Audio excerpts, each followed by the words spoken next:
I didn't climb up here to be seen. I climbed up here to remind you of who you really are. Close your eyes for a second. Now, tell me, when was the last time you truly felt peace? It was the kind of New York evening that wrote its own soundtrack. Subway brakes singing metal, cabs trading quick bursts of horns, and the echo of 1,000 footsteps converging on one block of 7th Avenue. Outside Madison Square Garden, the air felt electrically charged, like a handheld camera shaking before the red light flicks on. Posters shimmered in the humid glow, wristbands snapped, and the line curled around the building in a neon ribbon of voices, laughter, gossip, and impatient countdowns to doors opening. Vendors called like street tenors, glittering pins, glossy programs, twinkling toy gloves. Everyone was tuned to the same frequency, the bigness of the night, the promise of a stage that had taught the world how to move. Nobody noticed the wooden crate at first. It had the dull dignity of something that had survived winters and paint. Drips, a small island of anonymity in the current of anticipation. A boy, maybe 12, maybe 13, dragged it close to the entrance rail, the sleeves of his oversized jacket covering his hands like a shield. He set the crate where the sidewalk widened, adjusted its wobbling corners, and climbed on top with the carefulness of someone stepping into an idea.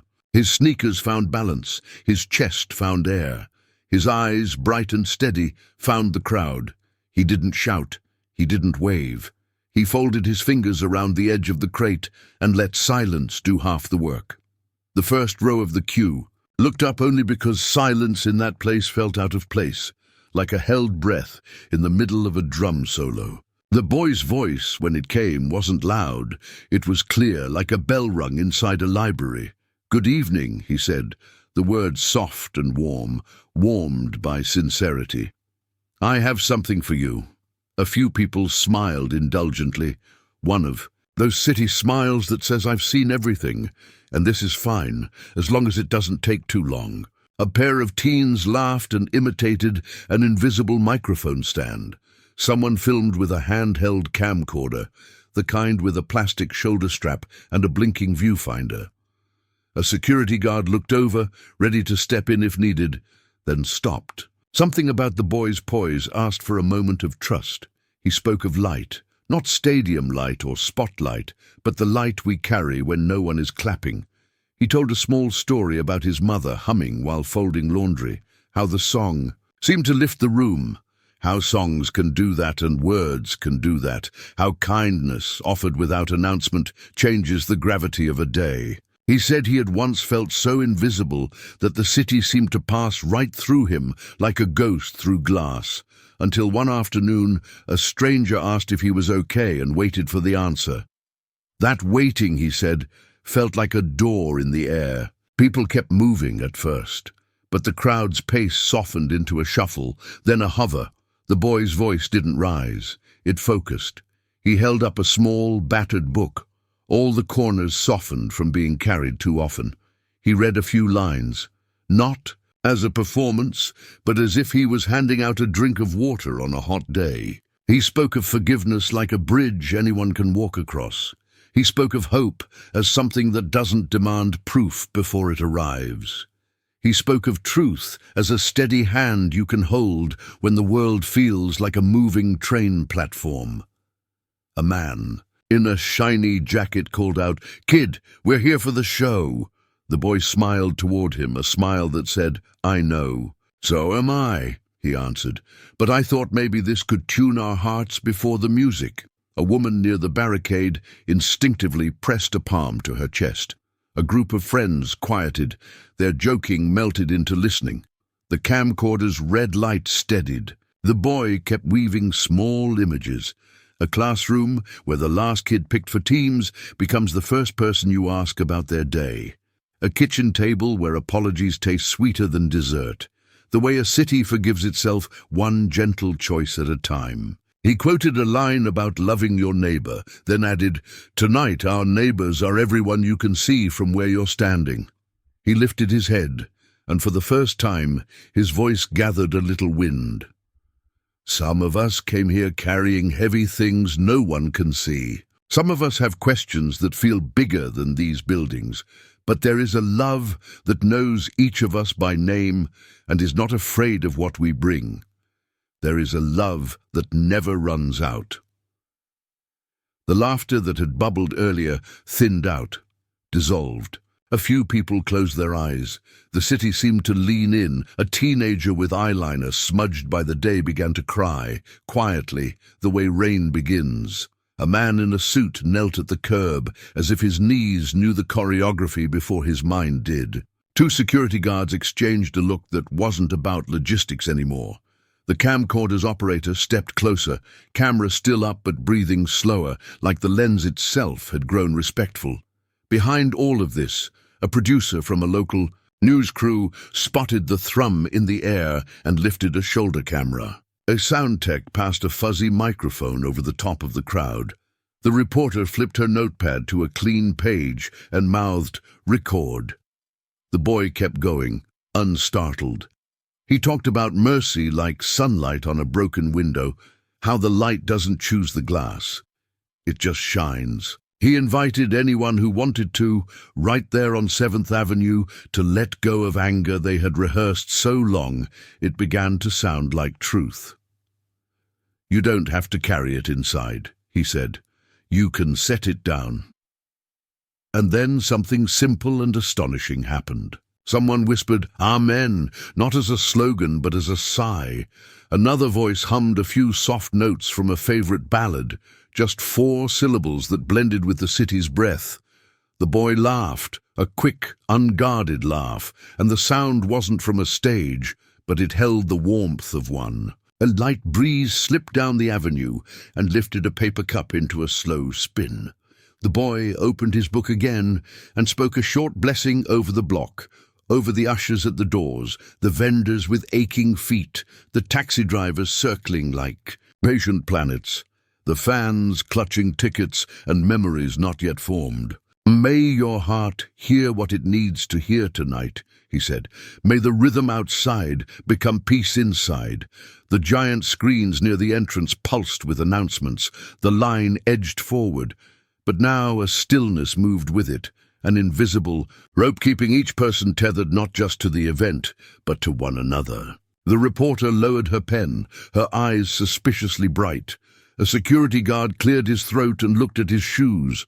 The boy stepped down from the crate to rest his legs, and a stranger steadied him with a hand at his elbow as if he were made of something rare. A final gust carried a cheer from inside the arena out to the street, like a messenger from the future of the night.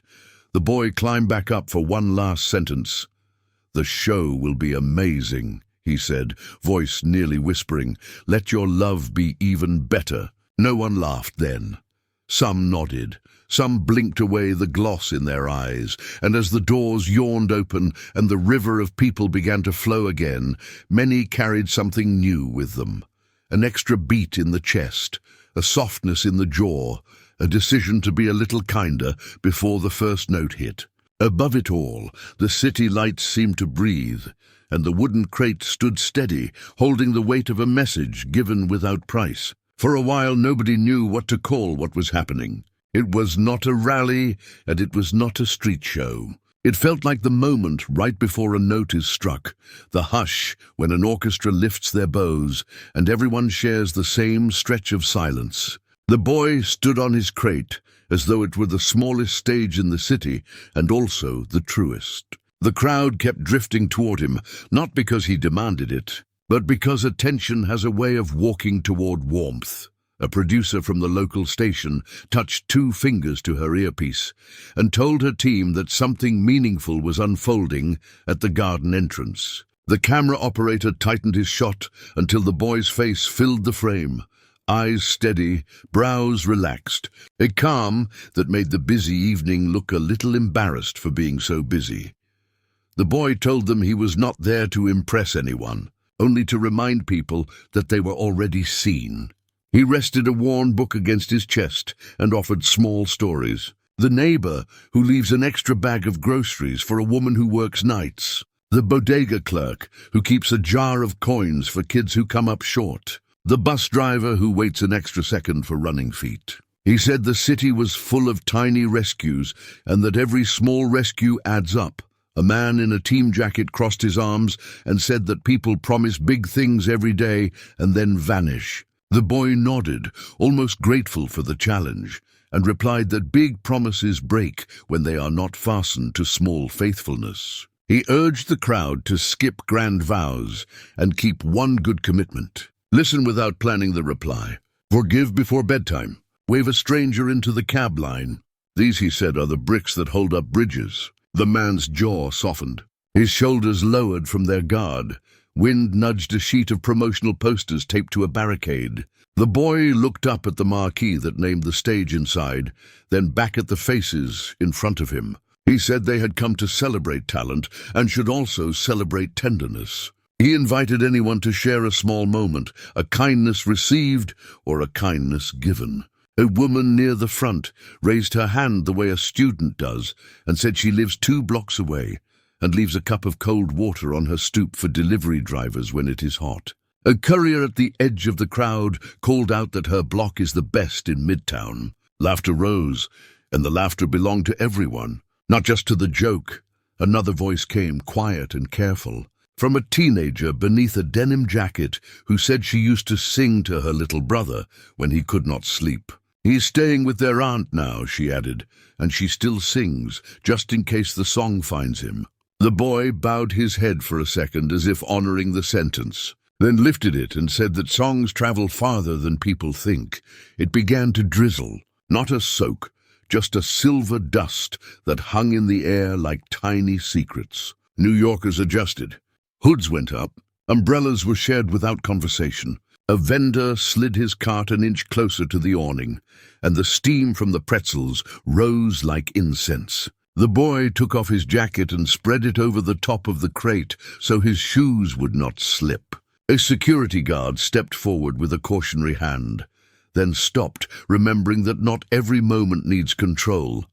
Someone from the back asked how long he would stay. The boy shook his head and said he would remain only until the doors opened. That modest answer felt luminous. It is hard to trust a person who wants to hold you for hours. It is easier to trust someone who knows when to let go. The reporter eased closer and asked for his name. He smiled and declined, saying that tonight he was simply a neighbor. She asked where he was from. He tapped the crate with the toe of his sneaker and said he was from here, from this square of wood, this square of sidewalk, and this square of sky. In another voice, the answer might have sounded evasive. From him, it sounded like an invitation, belong wherever you are standing. A cluster of concert staff watched near the door scanners. One of them, a woman with a clipboard and shoes made for endless steps, whispered to a guard that people were speaking to one another as if they were gathered in a living room. The guard nodded and made a mental note to call his brother later, not for any reason, just to hear his voice. Another staffer, new to the job and overwhelmed by the scale of it all, found himself breathing in sets of 3 the way his grandmother had taught him. In 2-3, out 2-3. And realized he had not done that in years. Inside the camera's viewfinder, the drizzle looked like slow-motion glitter. The producer knew she had a story, but she also sensed she had something rarer, an atmosphere. That is the hardest thing to carry through a lens, because atmosphere slips away when gripped too tightly. She asked the camera operator to stay wide, then float in, letting the city be part of the voice. The boy told a simple parable. There are 2 doors in a hallway. One is labeled perfect. The other is labeled try. Most people wait in front of the first door for a lifetime because they think it leads to peace. But it never opens. The second door is always slightly ajar, and every time you push it open, every try, you hear music from the room beyond. Choose the door that opens, he said. Choose the door that sings. A hush followed and then turned into motion. 2 strangers from the back stepped forward without speaking to each other and lifted the crate just a few inches to re-center it. A quiet way of saying, "We are with you." The boy thanked them with a nod and reminded everyone that this was not about him. It was about remembering that kindness is not a rumor. A taxi eased to the curb and paused with hazard lights blinking.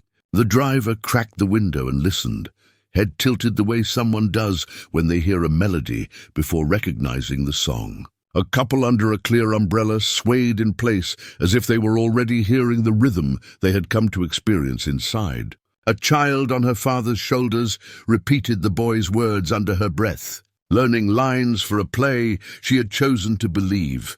The reporter, pulled between a need for facts and a sense that facts would miss the point, asked why here and why tonight. The boy looked past her at the building that had been filled with sound longer than many of the city's residents had been alive, and said that people gathered for beauty are ready for beauty, and that he was simply giving it a direction. The drizzle faded, the way soft music fades at the end of a track, not with a stop, but with a kindness. The air grew clear again. Someone began to hum, not a specific song, just a scale rising and returning home. A few joined, and then more. The boy did not conduct. He listened with his head tilted, as if he too were a guest at something larger than himself. Then came the moment that would rerun on regional broadcasts, then on national ones, then across the patchwork of channels that carry small brightness everywhere. The boy closed his book and said that if anyone wanted to hold on to this calm, they should share it before midnight. Call someone, encourage someone, pick up what the wind knocked over. Let the moment travel. He lifted the crate just enough to set it closer to the curb, as if lowering a lantern. In a minute, he added, he would step down, and everyone else would step in. A sound rolled out from inside the arena, a burst of drums and a chord that flashed like a smile, and the crowd cheered without meaning to. The cheer slid into applause for the boy, because many hearts do not know how to keep applause separated once it starts. He bowed, not like a performer, but with the simple bend of someone saying thank you. He looked as if he might step off then, but he paused and let his eyes move across faces with a tenderness that felt almost like recognition. For anyone who thinks they missed their chance, he said, there is always room for another witness to kindness. When I step down, maybe it is your turn to step up. Behind him, the red light on the news camera glowed steadily. Above him, the marquee lights hummed. Around him, the city rearranged itself into soft circles of attention, as if the boy were a dropped pebble and every soul a ripple reaching outward. The guard took one step forward, not to end anything, but to stand closer. The reporter lowered her mic and simply listened. Somewhere down the block, a siren rose and then quieted, as if embarrassed to interrupt. The crate creaked under the boy's weight. The doors at the garden were about to open. The night held its breath again, waiting for what would happen next. The first beats of the concert thundered through the walls like a distant heartbeat, shaking the sidewalk in small, excited tremors. The doors to Madison Square Garden opened wide, swallowing streams of people shimmering in sequins and lights. Yet dozens still lingered outside, not because they had no tickets, but because something inside them told them the real opening act had already taken place. The boy stepped down from his crate at last. His sneakers landed softly, almost shyly, on the wet pavement. For a second the world seemed to exhale. He looked around. The vendors packing up, the guards resetting their focus, the fans who had stayed, unsure whether to clap or pray. The drizzle had stopped, but the ground kept the memory of it, glistening under the signs like liquid glass. The reporter lowered her mic completely now. "Can we talk after?" she asked, voice hushed. The boy smiled and nodded. "If I'm still here." She blinked, unsure what that meant. He picked up the crate. It looked heavier now, as if it had absorbed every word and every gaze and carried it to the curb. The crowd parted to let him through. A woman reached out and touched his sleeve, as if blessing him for what he had given. "You reminded me of something I forgot," she said. The boy turned to her. "Then it's yours again," he answered. The cameraman stopped filming. For a moment, the lenses lowered, the microphone stilled, and everyone just stood in the kind of silence cities don't usually allow themselves. Behind the quiet, music from inside the garden burst like fireworks, strings, drums, an eruption of awe. Yet even that couldn't drown what the street had heard. A taxi idled nearby. The driver leaned out and called, "Hey kid, you going in?" The boy smiled. "Already did," he said, and the driver, without fully knowing why, just nodded. Then, as if on cue, the screens above the entrance flickered. A live news feed had started, camera 2, shaky, catching the exact scene they'd just lived. The boy's voice came through the loudspeakers. "Some of us came here carrying heavy things no one can see." The crowd turned toward the screens, stunned to hear it replayed so soon. It wasn't just them anymore. The moment had become signal, and the city had decided to keep it. Inside, between songs, the word began to spread. Someone backstage whispered to someone else, "There's a kid outside talking about love, and people are crying." A staff member showed the clip on a small monitor. The image? A boy standing on a crate, rain like glitter around him, crowd listening as if the world had paused, filled the room. One of the musicians backstage murmured, "That's the real encore." Back on the street, the reporter finally found her words. "Do you know how many people will see this?" she asked. The boy shrugged, eyes soft. "It's not about numbers. It's about hearts." She wanted to write it down, but something told her not to. Some things, she realized, lose power when turned into text too soon. A few people stayed after the rest went in. They didn't speak. They just sat along the concrete ledge, under the glowing marquee, letting the hum of the crowd inside blend with the echo of the boy's words. A security guard came by, not to move them, but to leave a small cup of coffee next to the crate. "For when he comes back," he said, but when they looked again, the boy was gone. No one saw him leave. Some said he disappeared into the subway. Others swore they saw him walking toward Penn Station, holding the crate like a relic. One woman claimed he turned the corner and simply blended into the night, as if the city had taken him back. Whatever the truth, the message remained, the kind that doesn't need a name attached to stay alive. Later that week, the footage aired on every local station. Unknown boy delivers message of kindness outside Madison Square Garden before concert. The clip ran longer than usual, 3 full minutes. The anchor ended with a quiet smile instead of the next headline. Viewers across the city paused mid-dinner, remote controls frozen, some with tears they couldn't quite explain. A few days later, a letter arrived at the newsroom. No return address, no signature. Inside, just a single line written in careful handwriting. "Light doesn't need a name to shine." The producer pinned it to the wall above her desk. The cameraman kept a freeze frame of the boy as his screensaver. The security guard returned to the spot every night for a week, just in case. And the woman who had offered him her blessing began volunteering at a shelter 2 blocks away. "He started something," she told her friends. Or maybe he reminded us it had already started long ago. As autumn came, stories kept surfacing.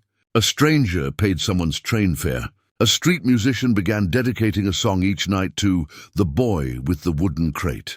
A radio host played the audio clip during rush hour saying, "New York, take a breath. Remember that night."